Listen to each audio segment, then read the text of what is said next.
Hello everyone, this is Amoretti and welcome to Lit Critique.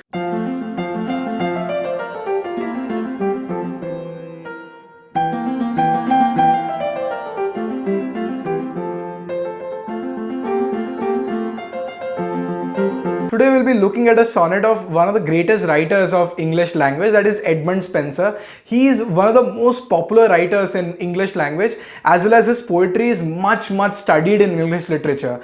Edmund Spenser is one of those people who wrote sonnets as well as who wrote an epic poem in English language. His most famous work was the Faerie Queene, which is a celebration of the Tudor Dynasty, a chivalric romance, which is one of the greatest pieces of writing in English literature.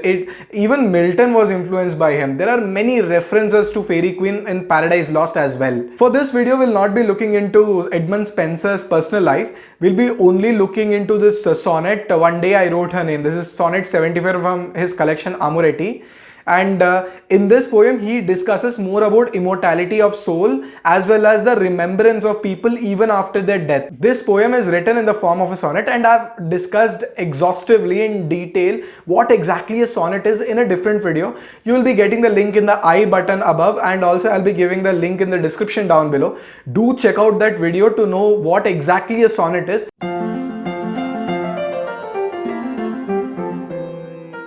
The rhyme scheme of a Spenserian sonnet is A B A B, B C B C, C D C D, E E.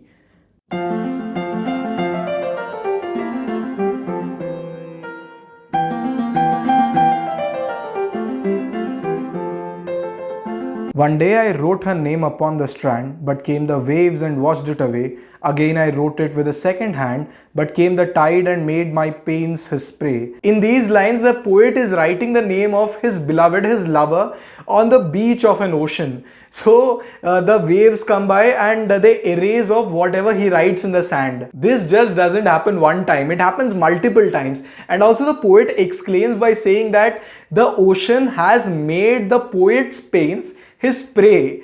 So this is again a very good explanation that this poet, he's writing on his beloved's name on the sand, and the ocean just comes by and it erases the name. This shows us the futility of a name, of a life. Notice the alliteration in the second line of the poem, and Edmund Spenser has done it beautifully. But came the waves and washed it away. In it you can notice that the soft W sound, waves washed away. So you can see this soft W sound that is put to us. This is a beautiful type of alliteration that is done by Spenser in the second line. Not only in the second line, but Edmund Spenser does it in the fourth line as well. But came the tide and made my pains a spray. Notice you have pains and prey. The harsh P sound is put towards us, and this sound echoes us that the ocean is coming and it is eating up the beloved's name. It is erasing the beloved's name. So it is a harsh word, and Edmund Spenser again does it really beautifully. Although we have not read the whole poem yet, but let me tell you the first lines that we have, the references with water, it again reflects the biblical statements as well. Now let us look at a statement from the Bible. These things have I written unto you that believe on the name of the Son of God, that ye may know that ye have eternal life, and that ye may believe on the name of the Son of God. This quote is from 1 John 5th chapter 13th line. I don't want to make it more and more theological, but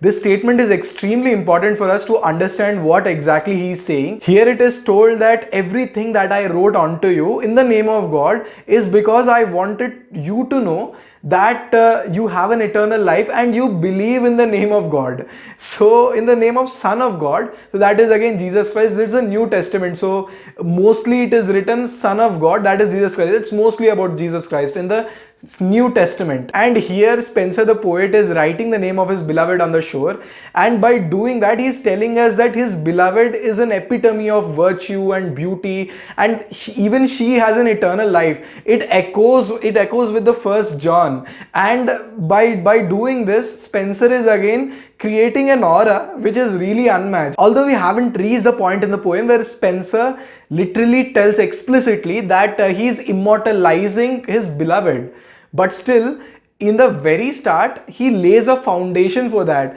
And with the first line where he's writing the name, that itself signifies of something greater. Also, the references with sand, water, eternal life, and renaming, etc., etc., all these things again point us towards the liturgy of the first Sunday of Easter. That is a resurrection thing, and I'll not get into exact resurrection thing and what exactly it is. We'll take up in another video. But if you look at the liturgy of the first Sunday, it is said that the neophytes, that are the early converts to Christians, they are accepted to Christianity and they are allowed to leave the white garment that they are wearing after they have been purified with water. Even this points us towards the eternal life as well as the immortality of the women that Spenser is talking about.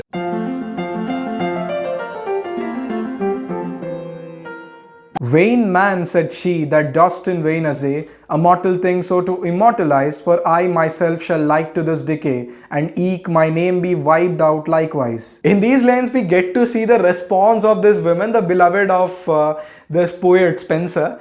She comes and tells that, okay, vain man, proud man, whatever you are doing is really stupid. It is in vain, because even I am a mortal woman, I'm a mortal person, and I have to disappear one day, I have to decay one day, and when I will be gone, even my name will be gone. The woman has a fine understanding of what this man exactly is doing. She has a good understanding that he is trying to immortalize her name, but she tells that, okay, whatever you are doing is really, really stupid, because when I will be dead, even my name will be dead. Who will remember me? Anybody won't remember, man. This is a big irony, because we remember that person because Spenser wrote this poem. This woman is really, really practical, and without going all over everything, that over romantic of what he is doing. Okay, this guy is literally trying to immortalize my name, so let me be romantic. He's trying to be romantic. So she doesn't tell all those things. She doesn't try to be over romantic person. She literally tells that it is not at all practical to do such a thing, because it is nothing but a lie to immortalize a name, because when she will be dead, her name will be dead as well. With her willingly accepting that she will be dead eventually and her name will be erased soon after, Spenser is elevating her moral virtues, and thus he is bringing out a new level that she will be immortalized as well. Also, here we have two people. One, the poet, who is thinking continuously that he will immortalize the name of his beloved, and one, the beloved, the woman, who is thinking that it cannot be happened at all because she lives in a mortal realm. Here we have two people who are thinking about the same thing, but in a different worlds altogether, different ideas altogether. One side, the poet is thinking to transcend the mortal world and immortalize the name of this woman. And here we have again the woman who is thinking that she will be dead and her name will be dead real soon. So there is no point. This is really stupid to think that her name will be immortalized. As now we are done with the octet, that means the first two quadrants, let us now move into the sestet. And in the sestet, we'll be first looking at the first quadrant in the sestet, and then we'll be looking at the couplet. And in the first 8 lines, that means the first octet, we had a problem. And now we'll be looking towards a solution. The problem exactly was to immortalize the name of this woman, the beloved of the poet. Now we'll be looking at the solution now. The poet now comes towards a solution, and let us now look into the solution first with the quadrant.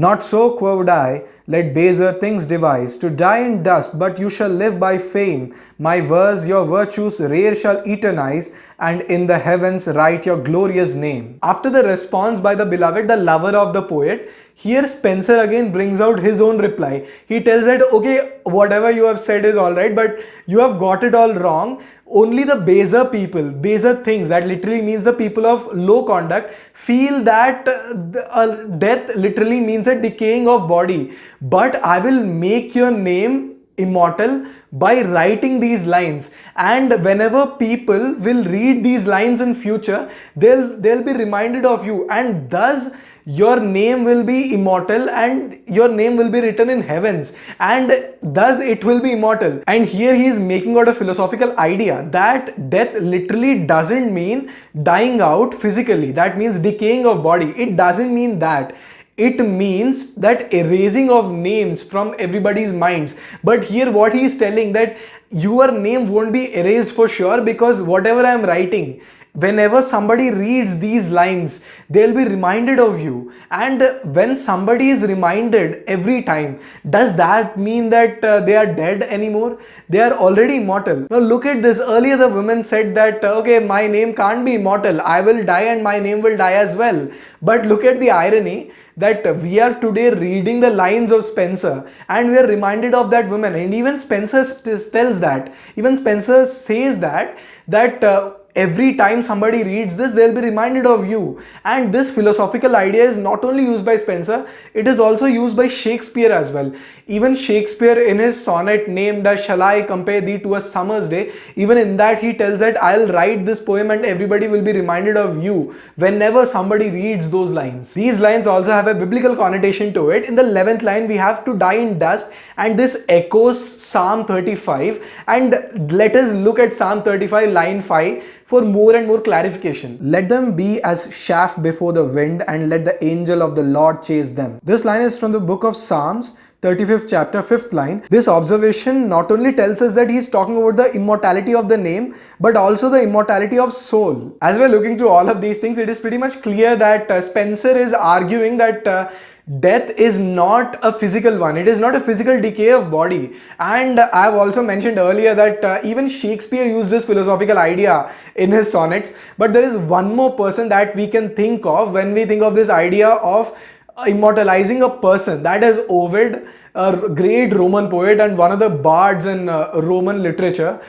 In his Metamorphoses, in the epilogue of the Metamorphoses, he talks about immortalizing a person. So let us look at these lines of Ovid as well. Now I have finished my work which nothing can ever destroy, not Jupiter's wrath, nor fire or sword or devouring time. That day which has power over nothing except this body of mine may come when it will and end the uncertain span of my life. But the finer part of myself shall sweep me into eternity, higher than all the stars. My name shall never be forgotten. Wherever the might of Rome extends in the lands she has conquered, the people shall read and recite my words throughout all ages. If poets have vision to prophesy truth, I shall live in my fame. So that was the epilogue of Metamorphoses, a great collection of poetry by Ovid. And in these lines, it is pretty much clear. He's telling that whatever I have written, that will be recited on and on and on in the lands that Rome has conquered. And I'll not get into what exactly Metamorphoses is. We'll look into that in a different video.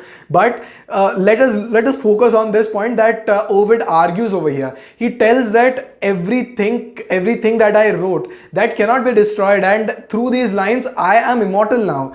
Everybody will recite these lines in the lands that Rome has conquered, and in the times that come, everybody from every walks of life, not even the gods, not even Jupiter, not even anyone can conquer the things that I've written. And he ends by saying that if poets have this power of prophecy, I'll be living in the hearts of people forever. And this shows us that he's arguing that poets as well as people can become immortal in a spiritual level, that people will remember whenever they read the lines of these people, these great poets. And this is what Spenser argues as well in this poem. This is what Shakespeare argues in his sonnets as well, that anyone who would read these lines, read the lines written by these great poets in future, they'll remember the poets and they'll remember the inspiration behind these poems as well.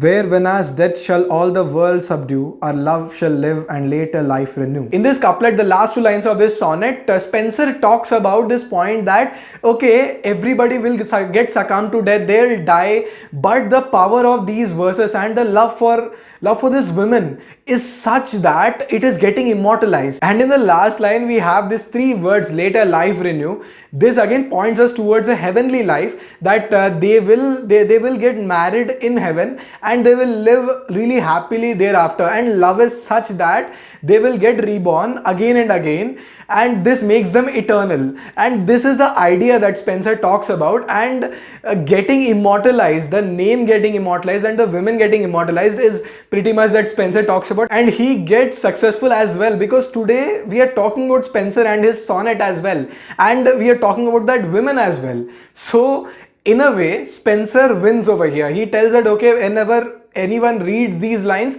they will be reminded of you, and we are remembering that women and Spenser as well. So here Spenser actually is true. Plato in the Republic talks about banishing all the artists, including the poets and writers, from the society, telling that they give a false representation of everything that is happening around them.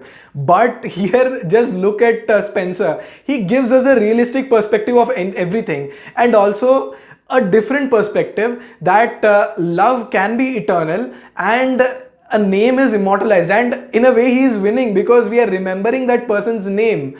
Not exactly the name, but that person again, and Spenser again. So in a way, they are immortalized now. And also, this poem is not just a celebration of that woman, but also the celebration of the verses. These verses are getting immortalized as well, because it is through these verses we get to remember Spenser as well as Spenser's lover. If you like this video, please do leave a like, and if you have any doubt, please put them in the comment box down below. I'll be reading all your doubts, I'll be clearing all of them as well. And please do follow all the social media handles of Lit Critique. I've given them in the description box down below. And please do subscribe to Lit Critique. This is Padmanabh Reddy from Lit Critique signing off. Bye bye.